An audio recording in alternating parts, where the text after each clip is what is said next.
नमस्कार, तिरंगा AC news में आपका स्वागत है। कृपया चैनल को सब्सक्राइब, लाइक और शेयर करें। नमस्कार, मैं डॉक्टर अंकिता पटेल हूँ, क्लिनिकल ऑन्कोलॉजिस्ट और director apex hospital cancer institute Varanasi. आज आपने प्रेस वार्ता बुलाई है, उसके पीछे क्या उद्देश्य है? आज का उद्देश्य जो है, क्योंकि आज हमारे लिए और पूरे यूपी के लिए एक ऐतिहासिक दिन है, क्योंकि पूरे भारत में बहुत ही कम सेंटर्स हैं जिसमें हाई डोज रेडियो एक्टिविटी जो कि न्यूक्लियर मेडिसिन डिपार्टमेंट में होता है वो रन करता है। तो पूरे उत्तर प्रदेश में कुछ ही हॉस्पिटल में और पूर्वांचल का पहला हॉस्पिटल जिसमें ये फैसिलिटी शुरू हो रही है, तो apex hospital nuclear medicine department में हाई डोज रेडियो एक्टिविटी की शुरुआत हम करे हैं। और इससे बेसिकली थायराइड कैंसर पेशेंट और प्रोस्टेट कैंसर पेशेंट के लिए एक ये बहुत इंपॉर्टेंट मोडालिटी होता है जो अभी यहाँ पे नहीं था, जो हम अभी स्टार्ट कर रहे हैं। रेडियो एक्टिव थेरेपी और कीमोथेरेपी क्या है? दोनों बहुत अलग चीजें हैं। कीमोथेरेपी जो है वो बेसिकली हम इंजेक्शन या ओरल मतलब टैबलेट फॉर्म में देते हैं जो कि पूरे शरीर में जाता है, कैंसर सेल को नष्ट करता है और कुछ नॉर्मल सेल्स को भी नष्ट करता है जो कि रिकवर हो जाता है।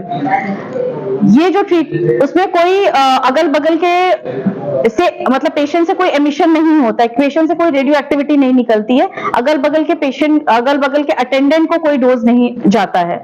रेडियो एक्टिविटी में क्या है, ये बेसिकली दवा जो होती है ये मुंबई से आती है, फ्रेश बन के आती है।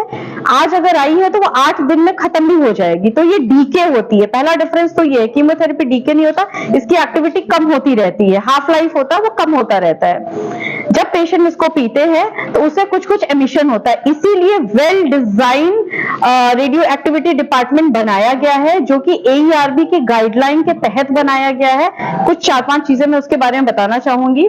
जब पेशेंट अंदर रहते हैं तो उनका जो वार्ड है उसकी वॉल थिकनेस बहुत स्पेसिफिक है, दरवाजा है वो लेड लाइन है। इवन जो डॉक्टर उनको देखने जाएंगे तो डॉक्टर और पेशेंट के बीच में एक बहुत बड़ा शील्ड बना है जो कि 300-400 किलो लेड का बना हुआ है विद लेड मिरर, ताकि डॉक्टर को कोई डोज ना जाए। पेशेंट 1 से 3 दिन जब तक एडमिट रहेंगे तब तक वो उस वार्ड में रहेंगे। स्पीकर लगा है, कैमरा लगा हुआ है जिससे वो बाहर की दुनिया से कम्युनिकेट कर सकते हैं। कोई भी इशू आने पे वो बाहर डॉक्टर या टेक्नोलॉजी से कम्युनिकेट कर सकते हैं।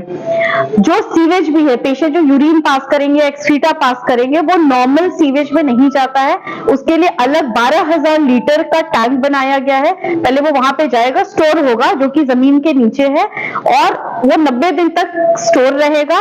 फिर उसकी एक्टिविटी को चेक किया जाएगा। जब उसकी एक्टिविटी, क्योंकि शरीर में गया, शरीर से निकला तो उसमें भी एक्टिविटी है, जब वो नॉर्मल रेंज में आ जाएगा तब हम उसे नॉर्मल सीवेज पे खोल सकते हैं। इसके अलावा पेशेंट ने जो कपड़े भी पहने हैं उसके लिए अलग रूम बना हुआ है। 90 दिन तक वो कपड़ा स्टोर रहेगा। जब उसकी एक्टिविटी कम होगी, क्योंकि पसीने से भी निकलता है एक्टिविटी, तो जब वो एक्टिविटी खत्म हो जाएगी तब उसको डिस्कार्ड करेंगे।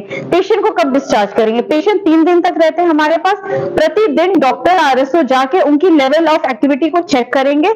जब वो नॉर्मलाइज हो जाएगा कि पेशेंट बाहर जा सकते हैं, अपने बच्चों से मिल सकते हैं, अगल बगल के लोगों से मिल सकते हैं, तभी हम पेशेंट को डिस्चार्ज करते हैं। इसमें मोस्टली 3 दिन लगता है।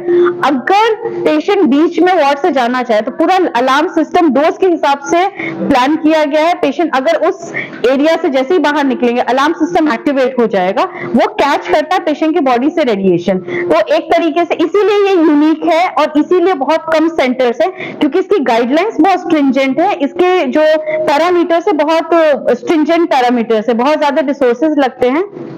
तो और ये जो भी चीजें हैं वो पूरे हफ्ते AERB मॉनिटर करता है। उनके संरक्षण में ही ये डिपार्टमेंट रन करता है। AERB है एटॉमिक एनर्जी रेगुलेटरी बॉडी जो कि मुंबई में स्थित है, तो उसके सुपरविजन में ही ये पूरा डिपार्टमेंट रन करता है। जो हमारे रेडिएशन सेफ्टी ऑफिसर है जो पूरे डोज को नियंत्रित करते हैं वो भी AERB द्वारा अप्रूव्ड हैं। तो ये सारा स्ट्रिंजेंट हम यहाँ पे मेंटेन कर रहे हैं, तभी ये डिपार्टमेंट स्टैब्लिश हो पाया और तभी ये डिपार्टमेंट हम रन कर पा रहे हैं। कितना इसमें खर्च आता है?